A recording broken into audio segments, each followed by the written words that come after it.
do Jornal da Rádio Cidade. A gente altera um pouco o nosso cronograma aqui do jornal para ouvir aqui, agradecendo desde já, a senadora Simone Tebet, senadora do MDB pelo Mato Grosso do Sul, pré-candidata à presidência da República pelo MDB. Bem-vinda, senadora à Rádio Cidade, aqui no sul do estado de Santa Catarina. Tudo bem com a senhora? Bom dia, boa tarde, né, Matheus? Querendo seu nome comentar a todos os ouvintes da Rádio Cidade de Santa Catarina, dizer que é um prazer muito grande, mais uma vez, estar falando com esse estado que, eu digo que de todos os estados, talvez seja o estado mais MDBista do Brasil.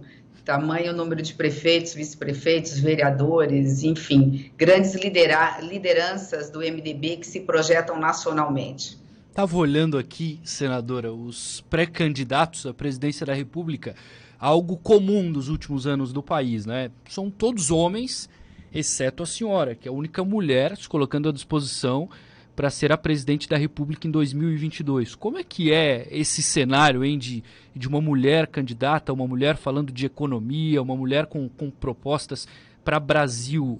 Acontece algum tipo de problema durante essa caminhada? Ainda tem muito preconceito? O que a senhora tem sentido? Pois é, Matheus, nada é fácil na vida de uma mulher no Brasil, né? Mulher de um modo geral. Muita gente já conquistou, muita gente já avançou, graças a essa nova geração de homens que vêm, que sabem que a mulher é tão importante, tão responsável, tão competente, enfim, tão honesta, tão trabalhadora quanto os homens. Mas a política é um ambiente mais masculino. Você veja que num momento tão importante da quadra brasileira, onde o Brasil voltou ao mapa da fome, a mãe tem que escolher entre comida na mesa ou pagar o aluguel, no momento em que a inflação corrói o salário do servidor público, do trabalhador brasileiro, só temos uma mulher pré-candidata num universo aí de quase 10 pré-candidatos, agora está diminuindo um pouco o número desses candidatos, algo em torno de 8. Isso traz uma grande responsabilidade, e foi uma das razões porque, embora eu termine meu mandato em 2022 de senadora, eu me coloco no Brasil, me apresento ao Brasil como uma pré-candidata à presidência da República, porque no momento de tanta desigualdade social, de tanto por fazer nessa construção coletiva que nós temos que fazer de reconstrução do país, um país que está cansado dessa polarização de direita e esquerda, que quer respirar, quer paz, né, que é um ambiente saudável, um ambiente onde a gente possa voltar a dialogar sem esse radicalismo, essas fake news, né? Não é possível não termos uma voz, um timbre feminino falando do Brasil que queremos para os nossos filhos, para os nossos netos, para os nossos pais, para os nossos idosos, para os nossos trabalhadores. Então, aceitei essa missão pelo partido, convicta da responsabilidade que tenho de honrar não só as mulheres brasileiras, mas honrar, eu acho que todo o país, toda a sociedade, mostrar que política é coisa séria, que quando se faz com coragem, com trabalho, com retidão, com honestidade, é possível. Há muito que ser feito pelo país, e o país é um Brasil muito rico para termos um país tão pobre quanto hoje é o que se apresenta perante não só o brasileiro, mas perante o mundo. Senadora, foi tranquilo dentro do próprio MDB construir essa candidatura? Em 2018 nós tivemos o Henrique Meirelles, mas é também um ambiente, como em todos os locais da política, dominado por homens, né? Dentro do MDB, houve uma construção saudável, digamos assim, dessa candidatura? Pois é, por incrível que pareça, Matheus, o processo foi inverso. No primeiro momento, eu que resisti. Bem antes da CPI, já falavam no meu nome, talvez uma mistura do que eu possa estar representando o partido. Primeiro, que eu nunca tive outro partido a não ser o MDB. Segundo, o fato da minha experiência, né? Eu fui prefeita, reeleita prefeita, eu sou do interior do Brasil, tenho um histórico dentro do partido, fui vice-governadora, onde pude atuar muito na área de segurança pública, agora senadora da República, fui a primeira mulher, aliás, eu tenho muitas primeiras vezes, a primeira mulher prefeita da minha cidade, reeleita prefeita, a primeira mulher vice-governadora, dentro do Senado Federal, a primeira mulher candidata à presidência do Senado, primeira mulher que presidiu a comissão mais importante do Congresso, que é a CCJ, que falavam que era coisa de homem, porque mexe muito com segurança pública, mexe muito com direito, mexe muito com economia, mexe muito com Constituição Federal. Ali nós pudemos tocar as reformas estruturantes para o país. Então foi um processo natural onde eles vieram me buscar. E eu resisti muito, porque eu dizia, olha, mas olha o tamanho do MDB, vamos buscar alternativas. Então, acho que foi um processo de construção. E hoje as pessoas falam assim, mas o MDB tem histórico de refar seus candidatos. o processo é inverso, porque a polarização é tão grande que o MDB e outros partidos de centro, eles precisam de uma candidatura própria para ser uma segunda via ao país, não é nem terceira via, para ser uma segunda via ao país, que nós não temos como não ter candidato, sob pena de fragmentar o partido. Uns poderiam, se nós não tivéssemos candidato, ir para o Bolsonaro, outros poderiam ir para o Lula. Então, uma questão também de sobrevivência partidária. Eu vou aproveitar esse momento para me dirigir ao país, mostrar o quanto nós mulheres temos condições de contribuir nesse momento de fome, nesse momento de desemprego, nesse momento de insegurança, nesse momento em que as pessoas querem uma reconstrução afetiva. Eu acho que é o que é mais importante, é olhar no olho do eleitor e dizer que a gente se importa com ele, e nós temos um programa de país que é capaz de sim tirar rapidamente o Brasil dessa crise econômica, dessa crise social, dessa crise política, dessa crise institucional sem precedentes. Perfeito. Senadora Simone Tebet, pré-candidata à presidência pelo MDB. Eu tenho no telefone, senador, o Rafael Matos, que coordena o nosso jornalismo na Rádio Cidade em Criciúma, aqui no sul do estado. Rafael, tudo bem? Pode fazer a pergunta. Tudo bem, Rafael? Muito boa tarde também à senadora Simone Tebet aqui, prazer conversar com ela, podendo, nesse período pré-eleitoral, ter a oportunidade de conversar aí com os pré-candidatos. Senadora, ouvindo aí um pouco da conversa, é claro, essa pré-candidatura do MDB e sobre a participação feminina, né, e esse embate, sempre com essa dificuldade de uma candidata mulher se impor. A gente vê muitas vezes a mulher é convidada só para ser vice, até para dizer que a chapa tem um homem, tem uma mulher. E a gente viu aí nos últimos dias já uma conversa também com outras siglas partidárias, uma reunião com o Podemos, que tem o pré-candidato Moro, uma reunião com o Novo, do Luiz Felipe Dávila. É uma conversa para que se tenha, talvez, aí um candidato desses três e um entendimento que as pesquisas poderiam indicar. E as pesquisas, na fala que eu vi da senhora, o entendimento que aquele candidato com menor rejeição, com maior potencial de crescimento é que deveria ser indicado. Desses três nomes, poderia sair uma chapa com o candidato a presidente e vice, e respeitando esses critérios aí prévios de futuras pesquisas. Uma divulgada hoje, por exemplo, inclusive coloca a senhora como o menor índice de rejeição, né? Maior potencial de crescimento, inclusive porque o eleitor nacional ainda não conhece a senadora Simone Tebet, como conhece outros pré-candidatos. Desses três partidos, pode sair uma chapa?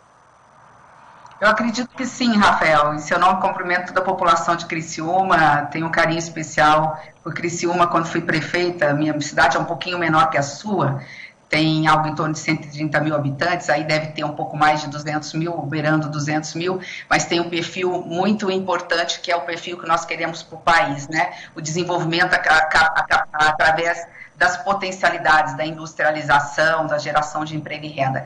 Então, prazer poder falar com vocês aí. Sim, essa é a saída. Primeiro que o centro sabe fazer conta.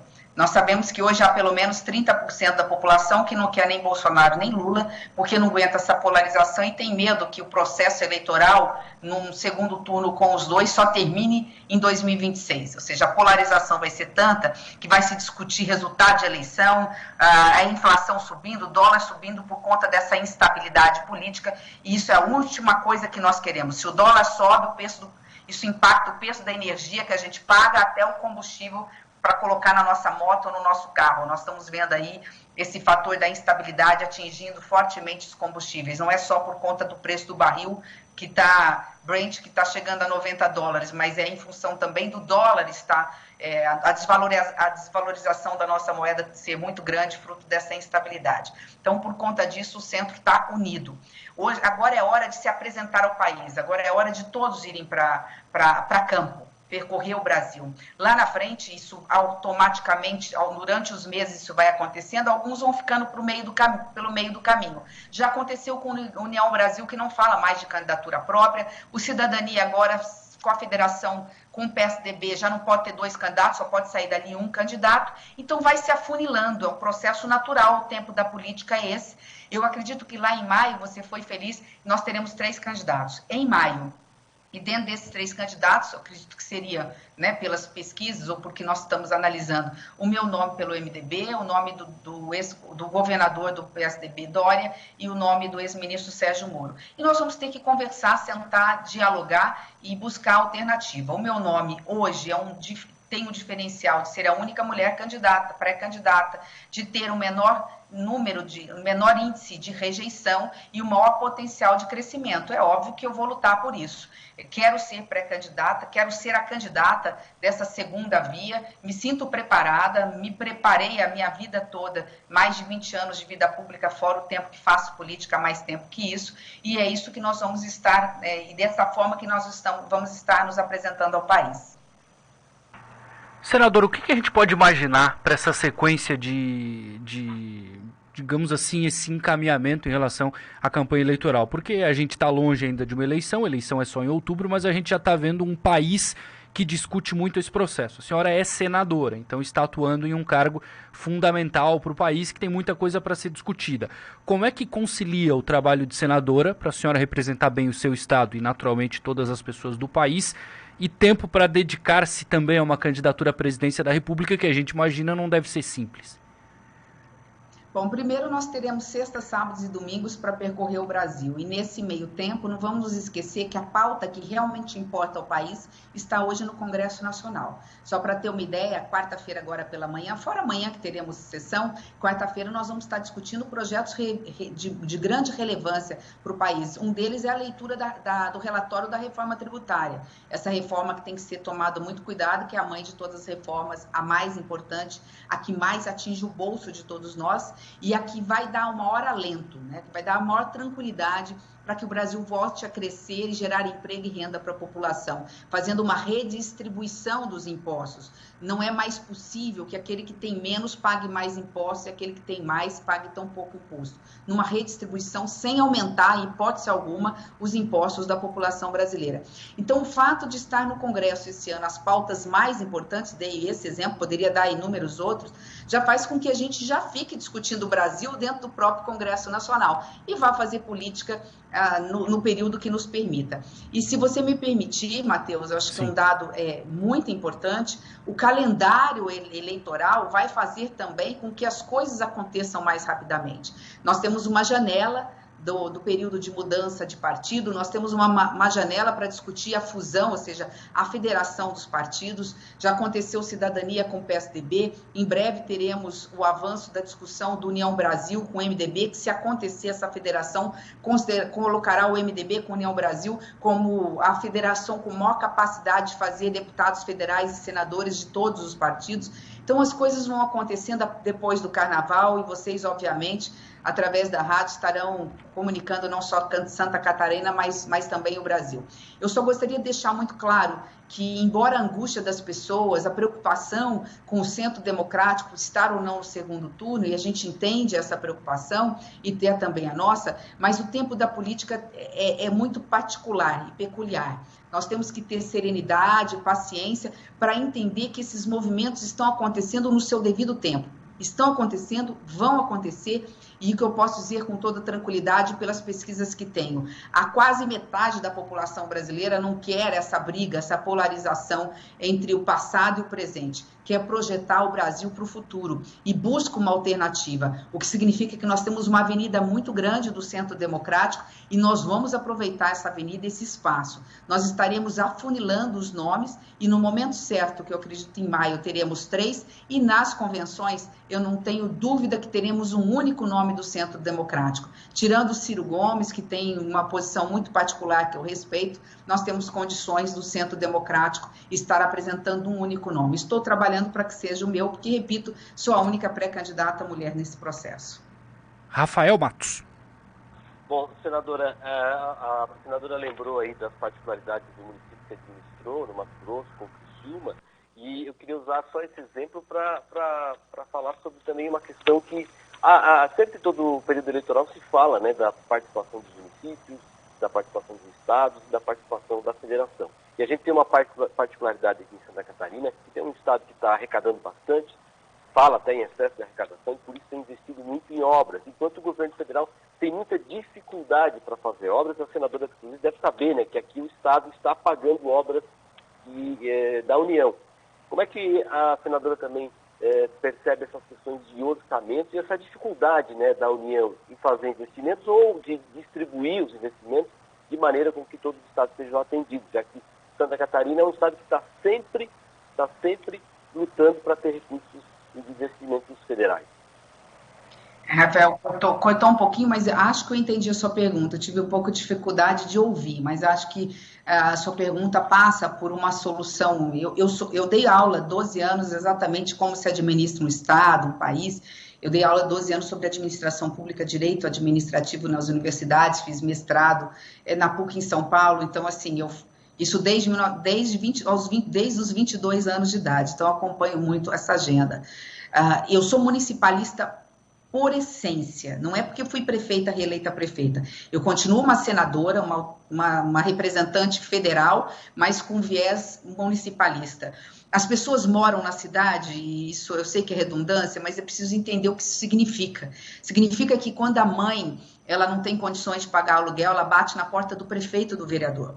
Quando ela está atrás de saneamento básico para não ver a sua criança morrer muito na tenuidade, a maior causa de mortalidade infantil é saneamento básico, falta de saúde, consequentemente, ela bate na porta do prefeito. Quando o chefe de família está desempregado, ele busca na Câmara de Vereadores ou na Prefeitura, né, um espaço pedindo, pelo amor de Deus, para poder ganhar o pão com o suor do seu trabalho. Com isso que eu quero dizer, tão importante quanto a reforma tributária, e eu fui prefeita e vivenciei muito isso, é fundamental um novo pacto federativo.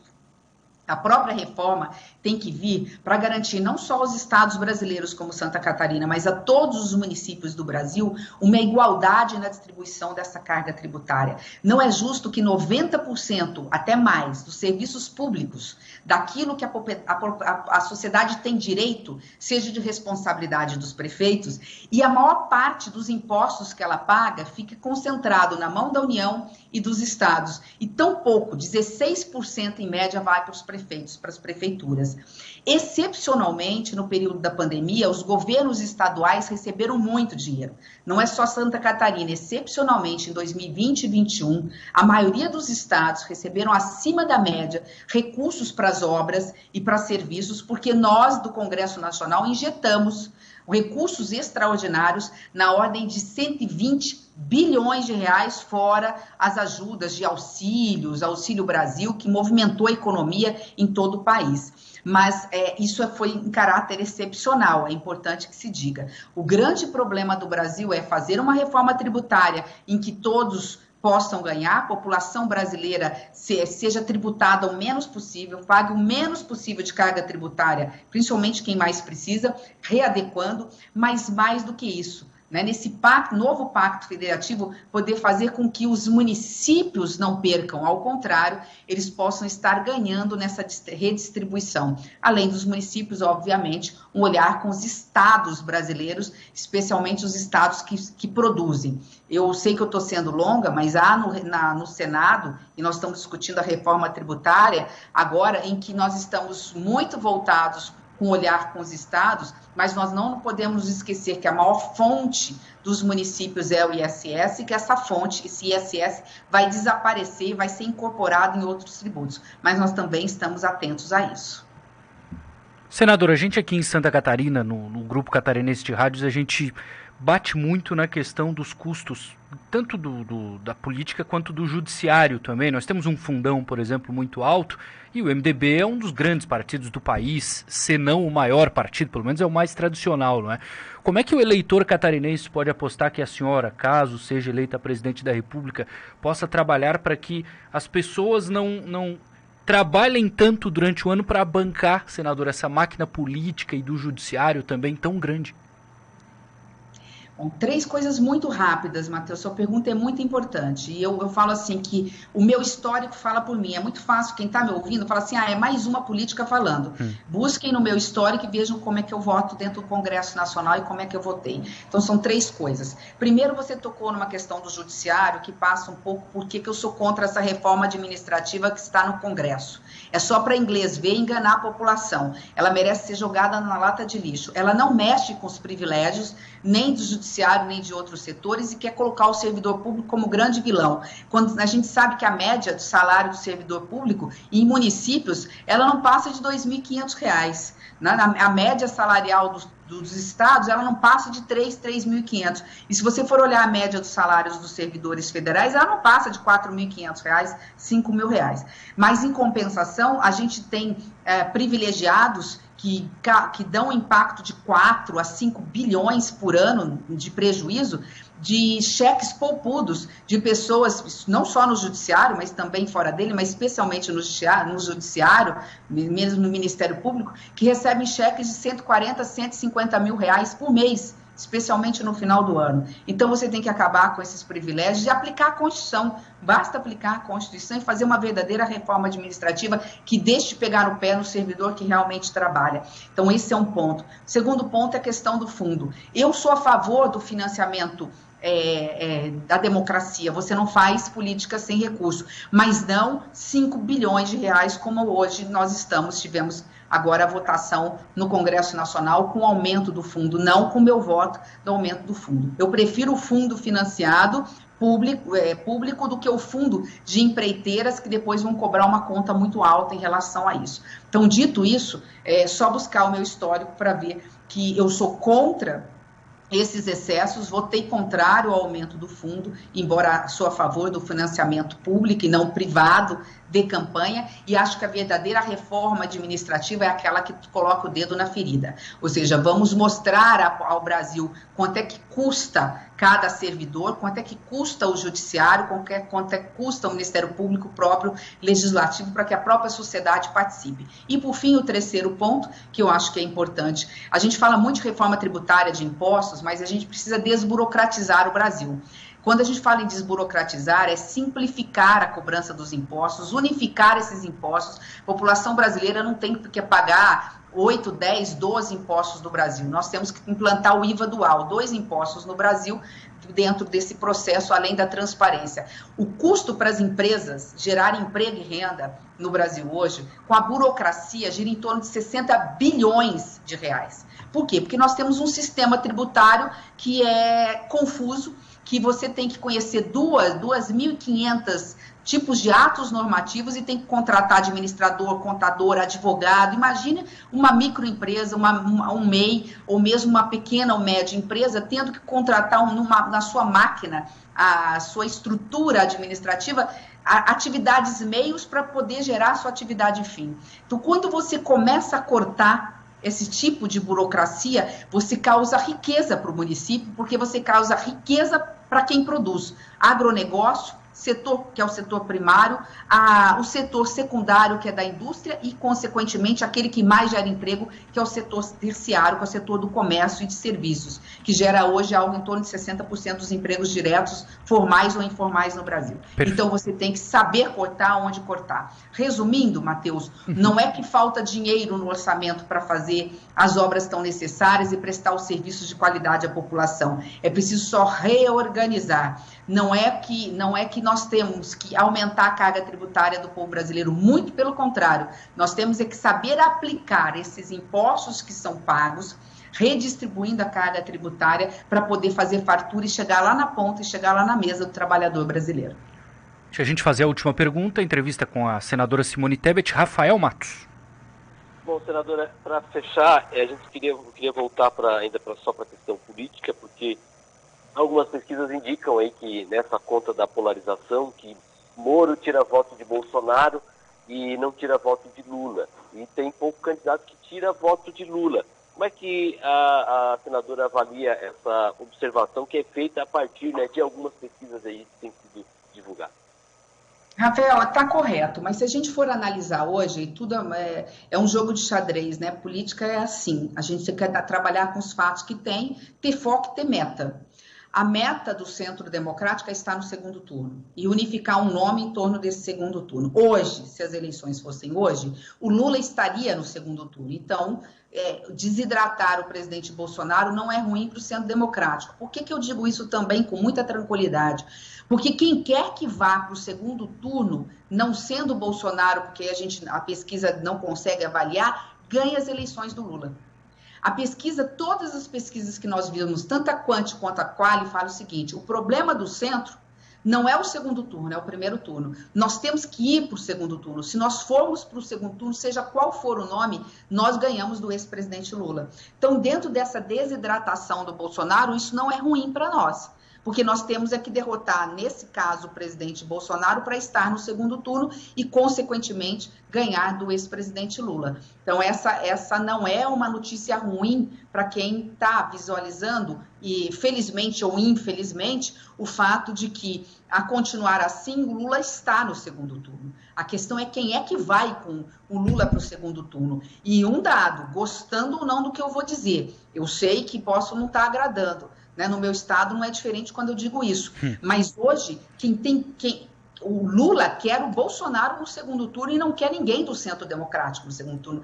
Porque na cabeça do ex-presidente, pelas pesquisas, o mais fácil de ser derrotado, apesar de estar pontuando bem nas pesquisas, é o presidente Bolsonaro pela rejeição que tem. Então, Lula e Bolsonaro é a chance mais clara do Lula ganhar as eleições, por isso que ele não quer ninguém do Centro Democrático. E nós entendemos que a forma de estarmos no segundo turno é retirando o presidente Bolsonaro do segundo turno, porque teríamos, segundo as pesquisas, segundo elas, condições muito tranquilas de ganhar a eleição em outubro, porque qualquer um, repito pela terceira vez, que vá para o segundo turno contra o Lula, não sendo o Bolsonaro, ganha as eleições. Se for o Bolsonaro, aí é um novo momento, que vai depender de uma série de alianças a serem feitas. Senadora Simone Tebet, pré-candidata à presidência pelo MDB, muito obrigado por atender aqui a Rádio Cidade, o Grupo Catarinense de Rádios. Feliz aniversário, uma ouvinte aqui que gosta muito da senhora, a Marijane, está dizendo que amanhã é aniversário da senhora, então já aproveito para mandar cumprimentos e agradecer pela entrevista conosco aqui em Santa Catarina, senadora. Muito obrigada, Matheus, Marijane, obrigada pelo carinho de sempre, uma boa semana, um bom ano, com muita paz, muita saúde para todos nós. O resto nós vamos conseguir com muito trabalho. Um abraço. Pois não. 5h36, 5h36, obrigado para o Rafael também, o Rafa que estava conosco aqui na entrevista, estávamos há pouco, o Rafa está aí ainda, né? Oi, Rafa, rapidinho, uma opção do MDB, né, Rafa? Partido grande. Sim, uma opção do MDB e a própria, na conversa, até uma informação que ainda não se estava muito consolidada, essa história de que o União Brasil, né, também estaria participando aí dessa avaliação, dessa aliança, e como não tem candidato, a reunião foi entre os candidatos do MDB, do Podemos e do Novo, mas entrando aí o União Brasil, que é entre fundo partidário, é o maior partido nessas eleições de 2022, né, Matheus? Muito a repercutir. Obrigado, Rafa. Um abraço. Um abraço.